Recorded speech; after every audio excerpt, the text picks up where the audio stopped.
Kaisang Pangarep dan Erina Gudono akhirnya resmi menjadi pasangan suami istri Sabtu 10 Desember 2022. Prosesi ijab kabul digelar di Royal Amburakmu, Yogyakarta siang ini, tepatnya pukul 13.30 waktu Indonesia Barat. Dilansir dari YouTube Presiden Jokowi, Kaisang tiba lebih dulu di lokasi akad nikah. Ia dikawal ayah dan ibunya, Joko Widodo dan Iryana Jokowi, di samping kiri dan kanannya. Kemudian diikuti di belakangnya kakak dan juga kakak iparnya.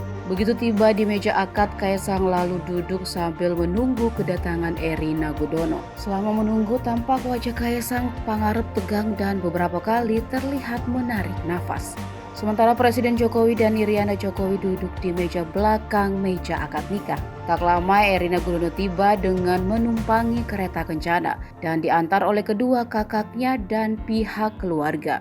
Erina lalu disambut Kaisang kemudian duduk di meja akad. Tibalah saat Kaisang mengucapkan ijab kabul dengan wali nikah kakak dari Erina, yaitu Alen Adam Gudono. Kaisang mengucapkan ijab kabul dengan sekali tarikan nafas. Usai dinyatakan sah oleh saksi nikah Menteri PUPR Basuki Hadimulyono dan Menteri Sekretaris Negara Pratikno, Kaisang langsung berucap Alhamdulillah. Saya terima nikahnya Erina Sofia Gudono binti Muhammad Gudono dengan mas kawin tersebut dibayar tunai.